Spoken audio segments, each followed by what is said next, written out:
Okay, so Chucky episode 2 aired last night.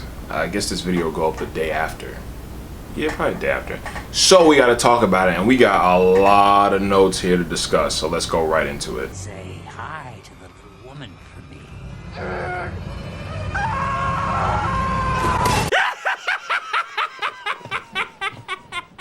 Alright, so the first thing that happened here, put on my different voice for you guys. Yeah. The good guy ends up at the church. And I'm wondering how people don't know the story of this evil doll yet. That's literally what I wrote as my note. Because, again, Chucky ended up at the church from the last episode we saw.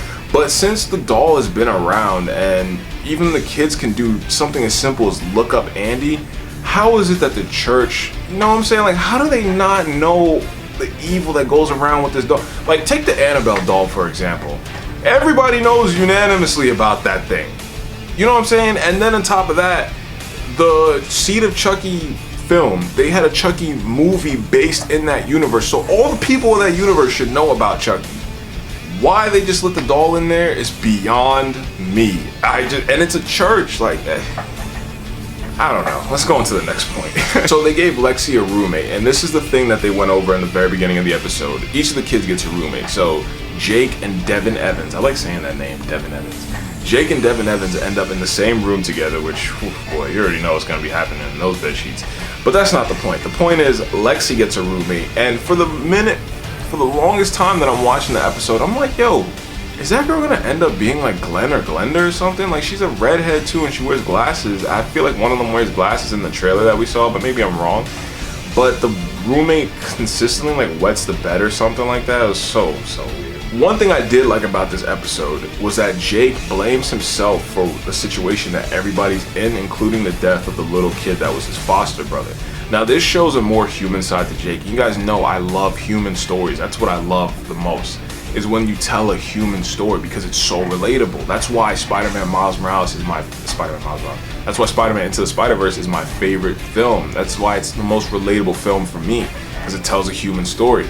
So Jake sits down and he starts huffing and puffing and he starts breaking down crying, and I was just like, man, like, I feel for this kid. Like, I think that the actor that plays Jake, he's not bad. He does pretty good with the material he's given, but seeing as how this season so far is not as strong as the first season, let's just keep going. So did you guys catch the reference here that the sister actually dies from a heart attack, just like in Child's Play 3, when Chucky surprises I don't know if he was a sergeant, I don't remember what he was, but he was in charge of all the soldiers there, or all the privates, I guess you would call them. And he pulls out the knife, and the guy dies from a heart attack, and he's like, Oh, you gotta be kidding me.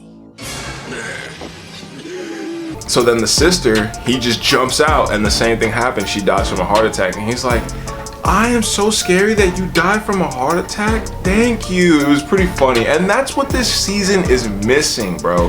And I was trying to figure out what it is. It's just missing more Chucky and more funny moments from him. That's what made the first one so good, because he was so funny but so terrifying.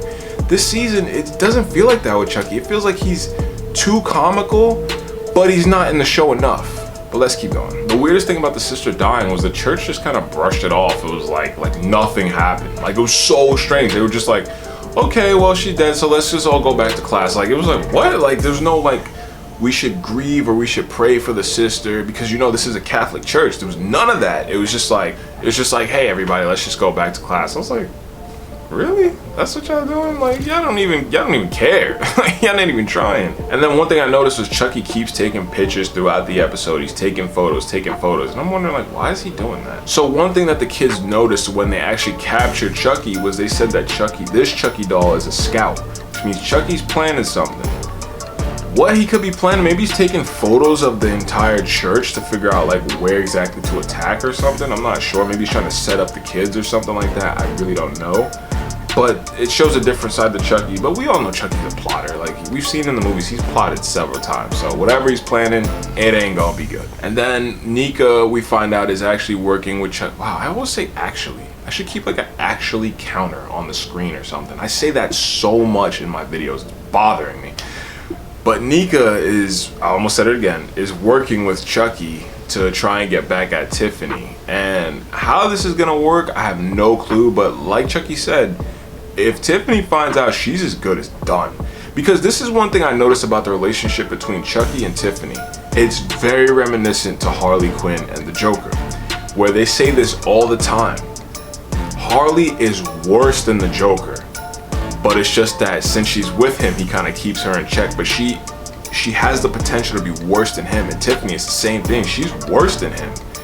Look what she did to Nika. Chucky, come on, Chucky could have done anything to Nika, but he ain't cut her arms and legs off. You know what I'm saying? Like, ugh. And then the one thing that I noticed that was so strange in this TV series, is Tiffany just killed the detective at the end of the episode. How is she gonna get away with this? You know what I'm saying? Like, the detective last showed up at your house. I'm pretty sure he told the station that's where he's going.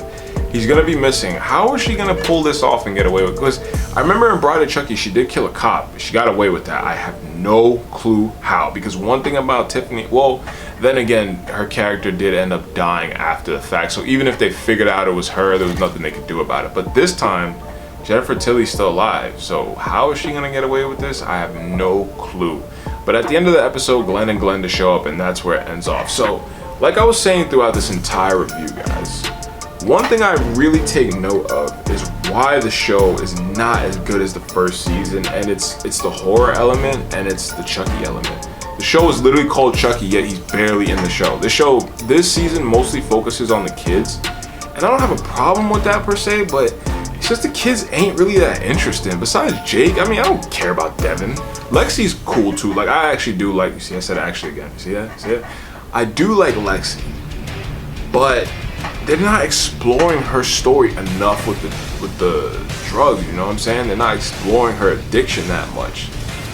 I don't know. I feel like the show, they need to include Chucky more, and they need to have Chucky give out some better liners, and it's just, what it is Chucky's not in the show enough. He's just not in the show enough. And I can't put my finger on it. When he's in the show, it's more interesting. But again, these are like 48-minute episodes, you know? I feel like Chucky's in it maybe 12 minutes. If you count his screen time, I really feel like he's not in it that much. And that's so strange because it's called Chucky. Maybe it's just me, guys. Let me know what you guys think. So if I had to rate this episode, I think I gave the last one like a 6. I'd probably give this one like a 6.5, 7. This one was a little bit better. We're heading in the right direction, but you know, I guess the early episodes are build-ups, so I'll leave it at that. So those are my thoughts, guys. That's all.